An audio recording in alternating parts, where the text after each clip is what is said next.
Let's have a look at interference today. If you take a slinky spring and you send two waves down, one pulse is a crest from the left, another pulse is a crest from the right. Let's say they have an amplitude of 2 meters each. As they cross over, interference is the idea that the two waves will superimpose as they pass through each other at the same time in the same place, and you get an addition. It's the vector sum of the individual parts. So if these two amplitudes are both positive, you'll end up with a total large positive result of 4 meters here.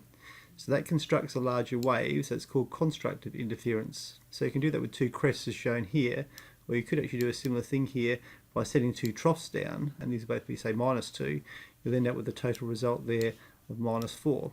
But again, you get constructive interference, so you can get it with two crests or two troughs. If you bolt the whole thing together, with the black wave going to the right, say, and the red wave going to the left, the overall result will be a tall blue crest there, which is twice the other two, and a large amplitude trough there, and the same with the crest there, so you can get those together. Now you can draw that a bit neater and look at this sort of part here. So if you were to get two waves passing each other in phase like that, so that they're actually in step with each other and crest met crest and trough met trough, you will get this large constructive interference, and it will add together to give that sort of a result.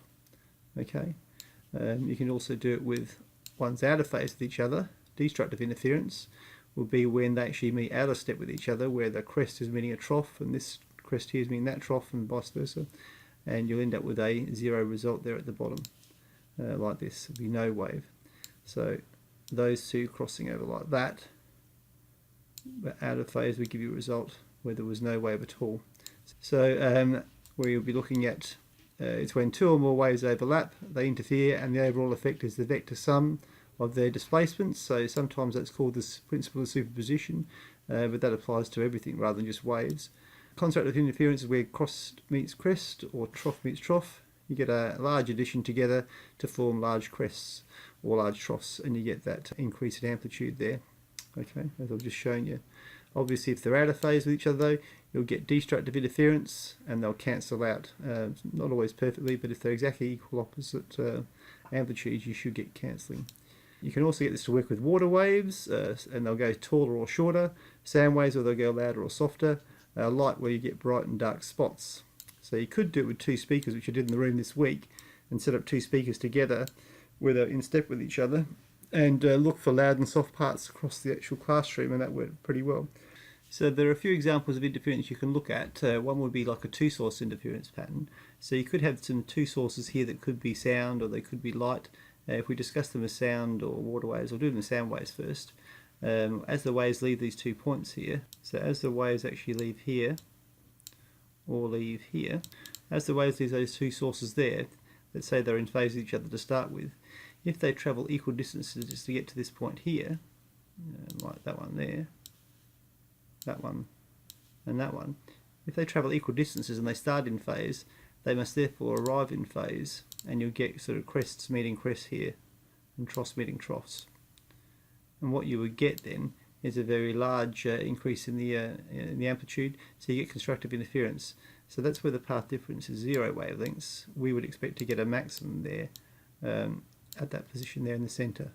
Because there's no path difference, they should arrive in phase still, you get constructive interference.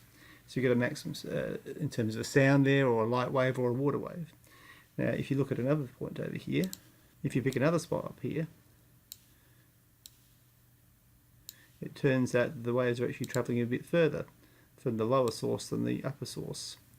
And let's say that they actually travel with a path. So let's say the lower wave travels a half wavelength extra compared to the upper one. So they'll be out of step with each other because one's behind the other in terms of how far they travel. And that will give you a minimum there, and you'll get destructive interference going on. So you'll get a minimum on each side here, where the sound will be very low, or the waves will be very small, or in case of light there'll be no light there. If you go up even further though, and look at another one, up here, what's happening now is the lower one has actually travelled a full wave further. This distance here, it's actually a full wavelength along now in this area, and therefore you find that one whole wavelength behind means that they arrive back in step with each other. So this means you'll get a maximum occurring because of constructive interference, and again you'll get a large wave, and that'll happen in both directions. So you get maximum and minima sort of alternating as an interference pattern with two sources. And it's easy to see that if you look at something like this. So what we've got here is we've got two sources going on now, and they're coming out crest and crest and trough on trough, or if it was sound waves in this case with speakers, compression leaving with compression and expansion leaving with expansion in the black lines. So through the middle here you get the same effect here where they've travelled equal distances to get to any line there. So if you look at that, you should find there's a large wave coming through there at the centre here all the way through, because they travel equal distances to get there. You can see a large constructive wave there at the end where it goes full trough, full crest. If you try another position though, say this one here, just about on that mark there, just about there you can see the waves are very low. That's because the distance from the lower source to this point compared to the upper source to this point is a half wavelength further. And so when they arrive here, they're arriving out of phase with each other, you're getting destructive interference and you're getting that minimum. If you go a bit further up though, you'll find it's a whole wavelength extra that the lower source travels compared to the upper one. So this one here. And again you're getting that maximum occur. So it's just like that diagram I've just shown you. Here would be 1.5 wavelengths out, and there would be 2 wavelengths, so it's back into phase again and constructive. So it goes constructive, loud, destructive, constructive, destructive, constructive. Then you get loud and soft pattern as you go across the classroom. You can do the same sort of thing with light, of course. And we'll look at that next year in particular with a lot more detail. And if you try light waves here, we try to go to 2 sources there. We try two sources of light. You can get light to do the same thing. We did that with the laser in the classroom as well. And you can get that sort of a pattern there. When this balances out, exactly the same sort of pattern can occur with light waves, but light's got a much smaller wavelength, so you get a much smaller pattern than the sort of one we got by walking across the classroom. And just show you what the intensity looks like there. It just balances out in a second. So through the middle here you'll find it's constructive interference, because they're travelling equal distances to get there. There's no path difference at all. Here it's one whole wavelength out, same with that one there. Here it's one whole wavelength further for the bottom source. Here it's one whole wavelength further for the lower source. And in between, obviously here, both of these points is where one of them is a half wavelength extra distance compared to the other. They arrive out of phase and you get destructive interference. So you get a pattern like that in terms of a graph intensity and that sort of picture. Now you can see this is water waves as well if you look up this one here from Veritaseum. I've got a demonstration here on a little pond where we can see this with water waves. I have 2 sources of ripples, which are basically like the 2 slits. When I create ripples with a single source, they travel out with circular wavefronts. Nothing particularly surprising there.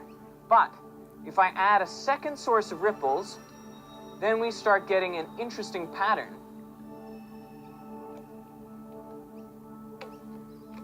This pattern is created by the ripples from the 2 sources interacting with each other. Where they meet up peaks with peaks and troughs with troughs. Now you can see here that peaks and peaks are meeting and troughs are meeting. So that line will be the straight line through the middle from his 2 sources. You get maximum due to constructive interference. Here you're getting minima where there's virtually nothing going on the water surface at all. That's because there's a half wavelength path difference and it's destructive interference. And again you're getting constructive here through those 2 lines there where it's actually being at a maximum. Amplitude of the wave is increased. That's what we call constructive interference. But if the peak from one wave meets up with the trough from the other, then we get destructive interference, and there's basically no wave there. And this is exactly what was happening with the light. Now that actually proved that light was a wave source because it did interference properties.